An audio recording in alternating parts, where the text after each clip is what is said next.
I'm Bella Rage, and thanks for joining us for the third episode of Craft Colorado. I'm here, of course, with my wonderful sidekick, Erin Hutton. How's it going? It's going great, Erin. How was your weekend? My weekend was awesome. Nice. We checked out a couple of new breweries with Jesse last week. Got to meet some new interesting people, so Cool. had a good time. Some future episodes there, huh? Let's hope so. Yeah. So, of course, as always, on this episode, we're going to have a beer news and beer class. Beer school, Hopefully, yeah. A beer school. Doing a little bit of beer school. And we're going to interview the head brewer here. Right. Adam Draeger. Yeah. Adam Draeger. He's going to be our guest today. Yeah, so it should be a fun time. Yeah. Cheers. Looking Thanks so forward much to it. for All right. being here. Cheers.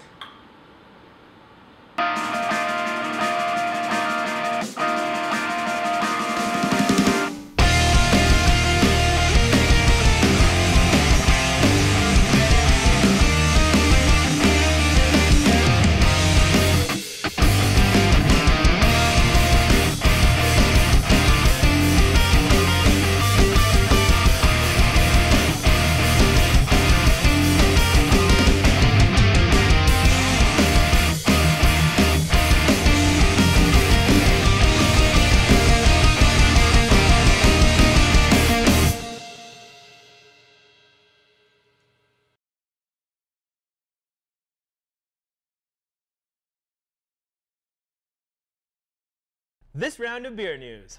American Craft Beer Week is in full swing. There's a number of events going on, so be sure to check out your favorite blog posts and favorite bars and restaurants, as well as all the breweries, to see about special releases, special events, and special brews going on tap.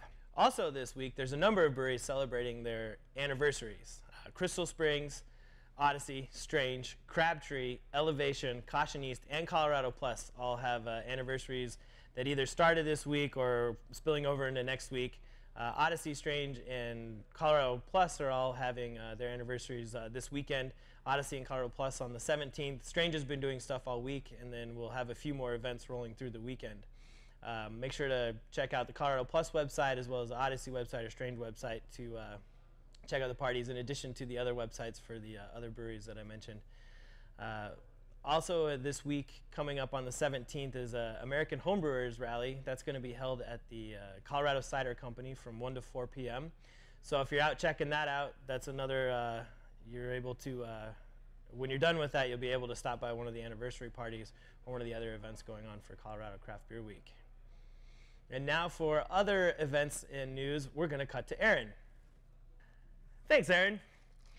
We'd also like to mention that there are a few new breweries that have opened up or are opening up this week. I want to say congratulations to Comrade Brewing out of Denver, Four Noses Brewing out of Broomfield, and 38 State Brewing up in Littleton. So in addition to all the other events you're going to check out, be sure to stop by and check out these guys' new breweries. A couple other things we wanted to mention. Coming up on June 7th is the Highlands Ranch Beer Festival. You can get tickets for that online. You can look them up on their website. And we also wanted to mention a special release of a beer that's being brewed for the Denver Comic-Con called Bruce Wayne by Breckenridge Brewery. The special release event will be taking place on May 30th at the One Up location on Colfax. You can check their websites as well to find out more about that. They should be having some limited number of special release pint glasses that they're giving away with the beer. So that should be a good time. I think that's going to do it this week for beer news. So back to Erin. Erin? Thanks, Erin. And that's the way the beer ferments. Cheers. We're here with Adam Draeger, head brewer here at Colorado Plus. Hi, Adam. Thanks for being here with us today. Hey, thanks for having me at our establishment. Yeah. Well, it's only fitting, you know. I figure we need to. Yeah, you've got a lot of work to do, so we can't keep you from it. So, you want to tell us a little bit about how you got involved, maybe, into the brewing industry? Sure. So I'm an engineer by trade, and really like the science behind everything. And one of my hobbies was homebrewing. And every weekend I was homebrewing for like 10 years straight. And by the time I get to the very end of my 10-year stint, I was brewing a lot.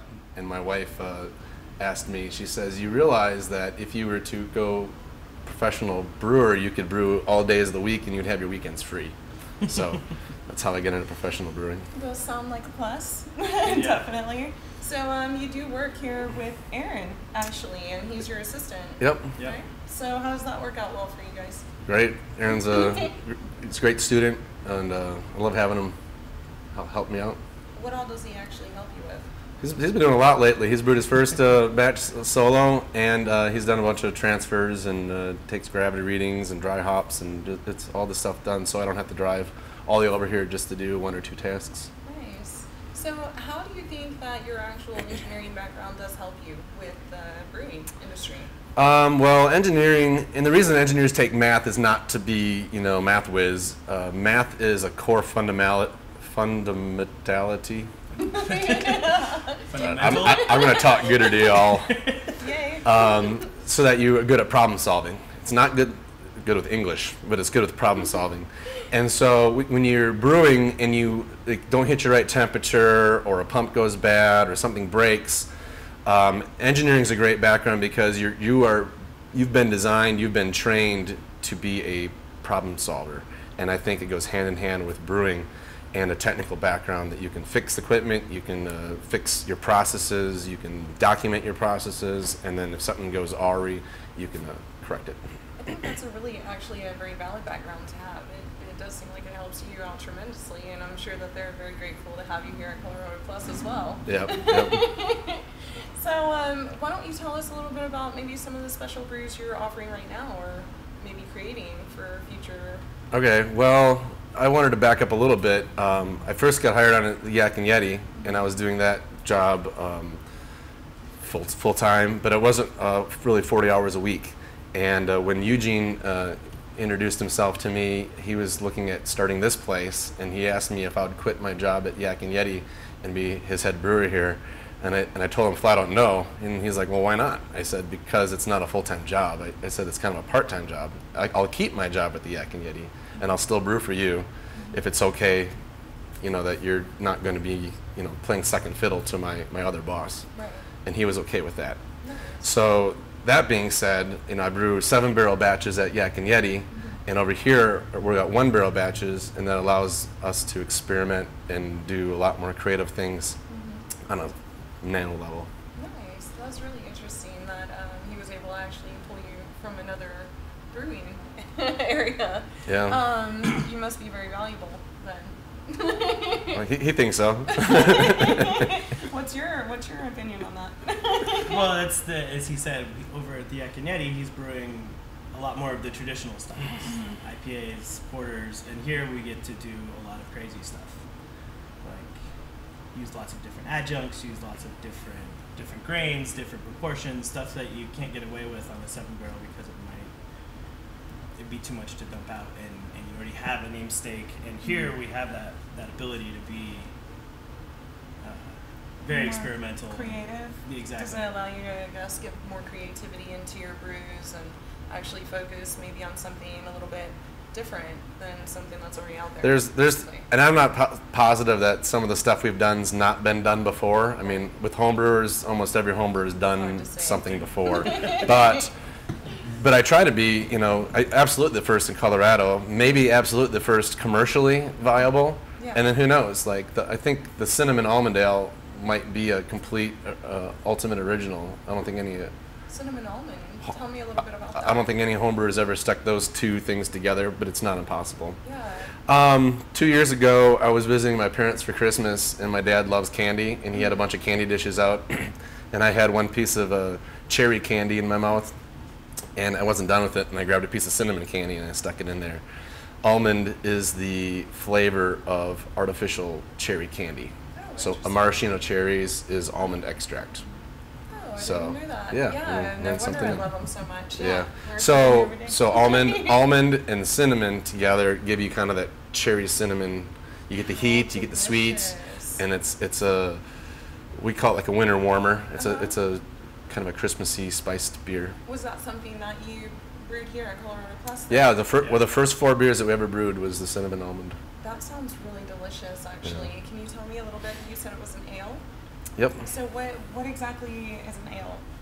To me, I'm a pretty layman on this kind of thing. I think I'm gonna wing that one over to my wingman over here. You're gonna have to pay attention to the beer school later on in segments that we do. But no, ale simply ale is referring to the type of yeast that's used, whether it's a top fermented yeast or a bottom fermented yeast. And lager yeasts are typically at a cooler temperature. You don't get as many phenolic characters or esters that come out of the yeast, whereas with the ales, because it's a higher temperature, they produce a little bit more of that. So the ales obviously would lend themselves to more unique flavors, and adding original ingredients and adjuncts will also work well in that sort of environment. That is really so interesting. You find it takes so much that really goes into making and creating craft beer, and I think a lot of people don't appreciate what all goes into that. I mean, finding the unique flavors and different aspects that coordinate so well together, it can be very difficult. Tell me about some of the problems maybe you've come into being a head brewer, maybe that you've used that engineering background to kind of help out with. Well, I mean, things break. So like we had a pump break last month, and I've got one cellar pump and one hot side pump so I can transfer my wort from my mash tun, my kettle, my whirlpool. And one of those broke, so I needed to get one in a hurry so that I could brew my next batch again. Wow. So. Wow. Now, because of the break, did it cause the whole batch to go bad? Or? No, it was broke between batches, fortunately. Good. But let's see examples of anything that's broke on the fly. Well, just other things that are not even brewing related. We had our drain clog up when I was trying to run about 50 gallons of water down the drain, and I couldn't. Right. And that was in the middle of my batch. Okay. So I didn't lose the batch, but it delayed how long. I usually whirlpool for about 20 minutes, and I whirlpooled for like 2 hours. So we've been talking about the cinnamon almond ale and how we use adjuncts in some of the beers where we're using actual cinnamon sticks and almond extract. So what are some of the other adjuncts or other unique experimental things that you're really excited that we've used or that we're getting into using? Well, I mean, we're sitting really close to my grain closet, and in there I've got alternate, besides just, barley and wheat, I've also got, flaked wheat, rye, flaked corn, and other specially, roasted grains. Those are other different types of grains to do that with it. But in addition to malts and grains, I like to use other fermentables like pineapple juice, orange juice, cherry juice. I've used marshmallows in a beer. I've used fruity pebbles in a beer.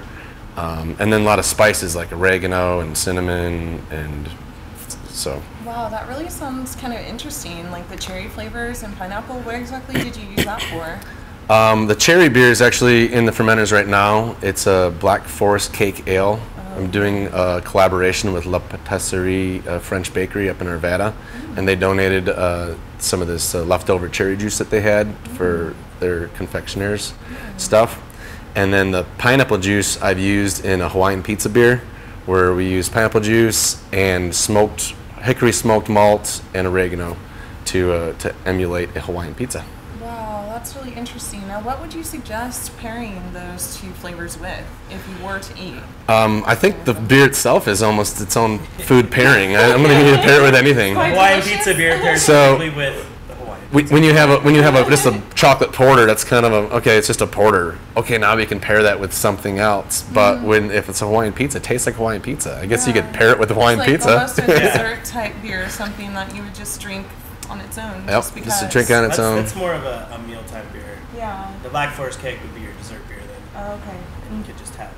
It's so delicious. Like you're able to actually incorporate all these yummy flavors. I mean, into beer.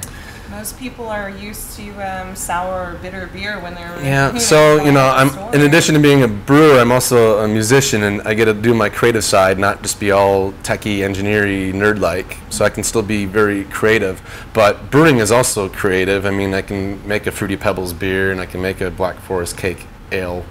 But the more I make these recipes up, and the more that I'm cooking beer, I realize that it's much like a cook or a chef. And you're trying to blend flavors and components and make something that's either completely balanced, and that's good, or something that's completely contrasting, and that's really good too. And that's what it can be. Because I have had a few of the sour beers, and it's really interesting just the way all the flavors incorporate to create a very smooth taste regardless of if it's more sour or more sweet. So that's always something I found very interesting about craft beer and why I kind of fell in love with it to begin with. I'm just amazed at all the technical aspects that really go into the brewing. Did you want to talk a little bit more about any of that? We've been doing we've been doing some beer dinners, Right. and Jan is our head chef, and it's really great to work with him because my beers are extreme and his food is extreme, and we really work together to try to find something that works together. Like I did an India brown ale, and his wild mushroom soup was just the best food pairing I think I've ever had.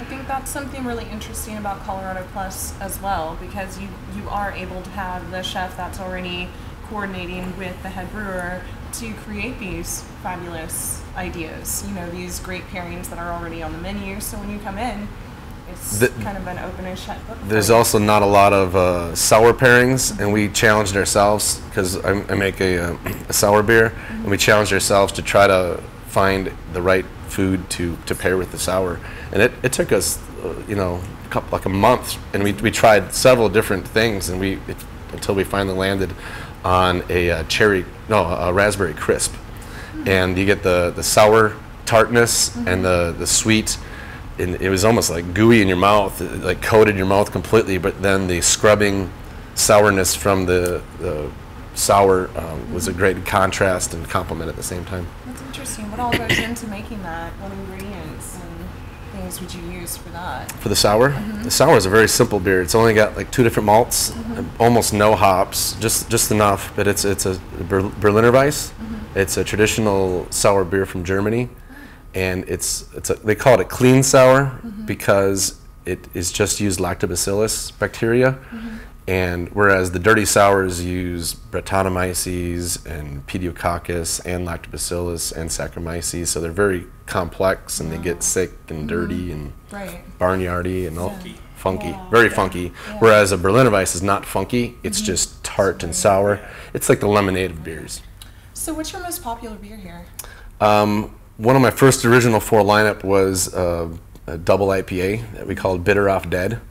And the owners just loved it so much, and everybody else loved it so much that I brewed it again, and that I couldn't keep up with the demand. So we've brewed that one over 10 times now. So. Wow, over 10 times. Goodness, so it definitely is more popular than most. Yeah. So Bitter Off Dead, that would mean in an IPA, so it's a little bit more on the darker side? No, it's extremely light, but it's high alcohol.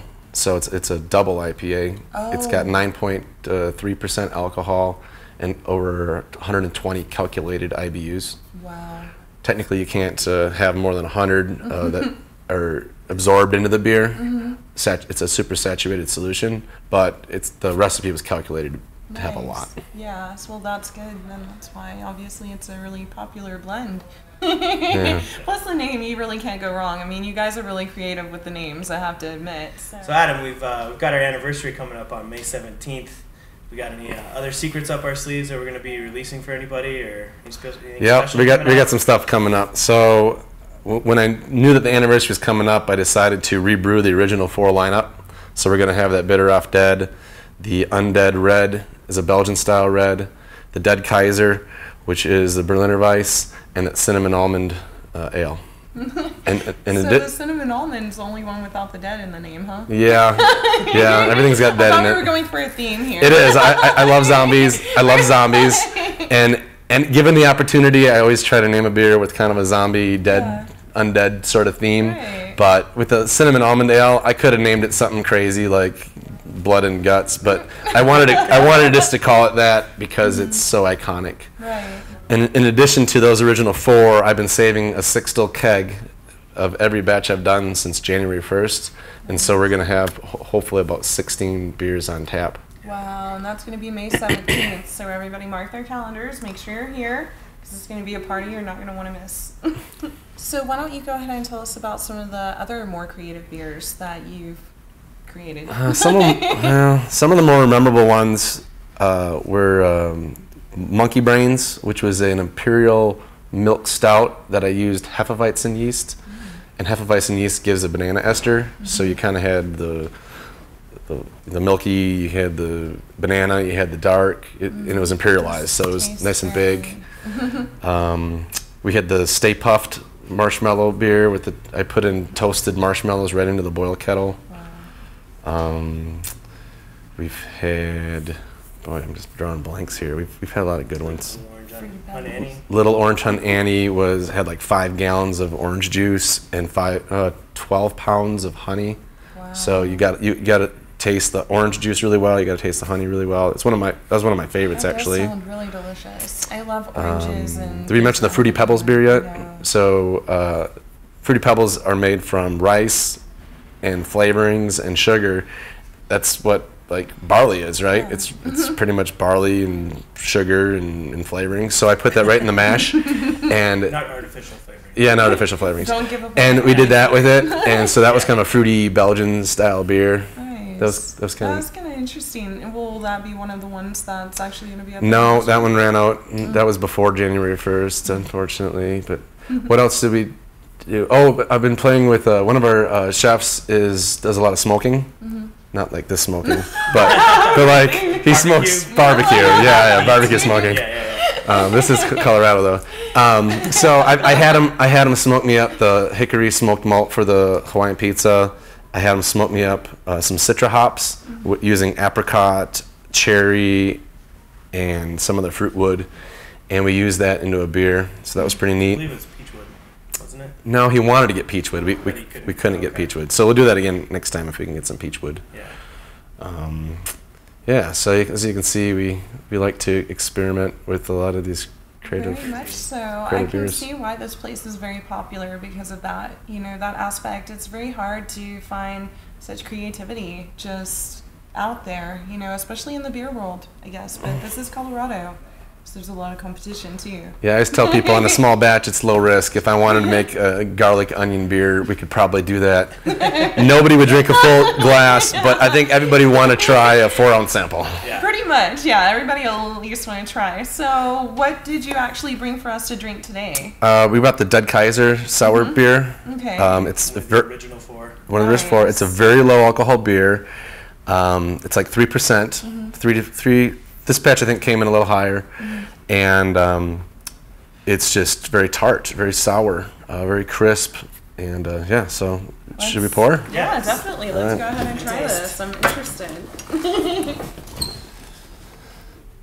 And so for people that don't like to do full pours of this beer, we offer like 4-ounce samples, and we have a 5-tray sample platter. So anytime that I have 5 beers on tap, people can come and just order random 5 beers off the menu.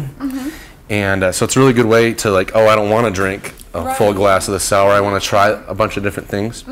And when you realize that you I really like lagers or amber ales, then you can experiment with those and then order a full glass of something later on. I think that's very, very important because a lot of people that are even just new to the craft beer world aren't sure what they might like yet. So having that sample serving size is almost essential. It's great for business, I could imagine, Gets you into the when right it gives beer people the for opportunity with the amount of beers that are on tap from the amount of different breweries that we support in Colorado, they can try stuff from all over the state and all different styles, all different levels of intenseness, and find what they fit.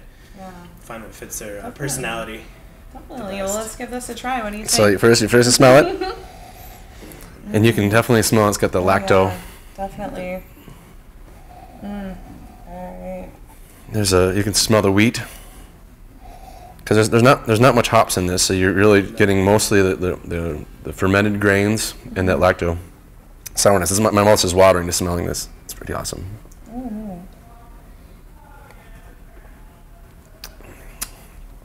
She's puckering. Oh yeah. I like that though. It's really hit you in the jaw.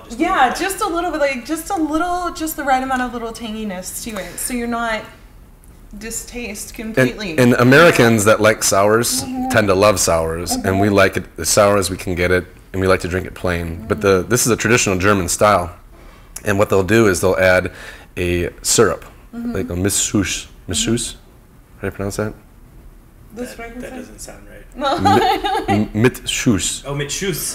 Yes. Yes, Mit mit Schuss. Schuss. Mit Yeah. Schuss is how you say that, yes. And anyways, that means with syrup. And so they'll add a sugary flavored syrup, usually raspberry To kind of flavored break down that or a little woodruff bit. syrup.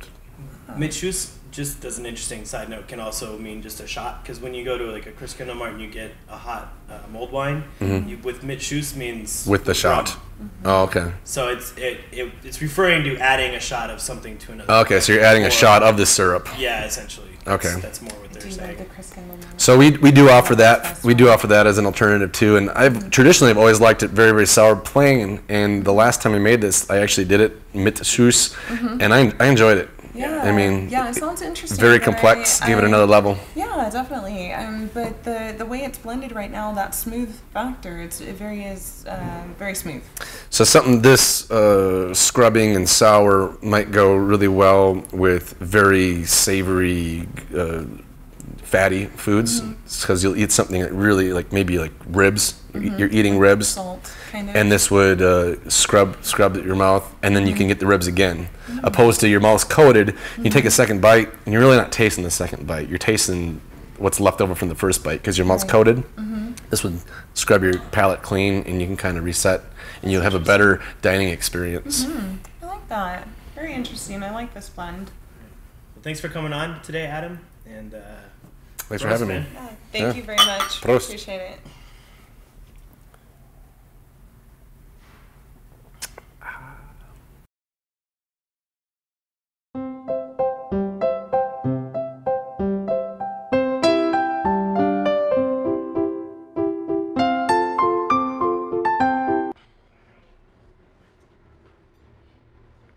Oh, hello. Welcome to Beer School. I'm Professor Dr. Erin Mutha-Franklin Hutton. Today we're going to be talking about the difference between ales and lagers. The main difference is the type of yeast used. In a lager, the yeast that's used ferments at a lower temperature, takes a little bit longer to ferment. An ale yeast ferments at a higher temperature and can be fermented in a much shorter time. Typical lager will go anywhere from 5 to 10 days, whereas an ale can be done sometimes as short as 2, usually about 7 days for the full fermentation process. The difference in the temperature is that when you have an ale yeast, it will produce more esters, more phenolic characters, and generally provide more fruity kinds of notes to the beer, whereas a lager yeast really won't contribute much flavor. The flavor of the beer will actually be more dependent on the ingredients that are used. So ales and lagers, the main difference is the temperature. You can have a variety of colors. They can be in a variety of styles. Lagers include Pilsners, Bocks and Doppelbocks, Schwarzbiers, a lot of German styles. Ales include just about everything else. Amber ales, pale ales, India pale ales, all the way up to stouts. The color of the beer is not going to dictate whether it's an ale or a lager, just the way that it's fermented, the temperature, and the flavors that come through from the yeast. So now that you know the difference between ales and lagers, and that color really doesn't play a role, don't be afraid to experiment next time you're out at your local pub. Cheers. See you next time in beer school.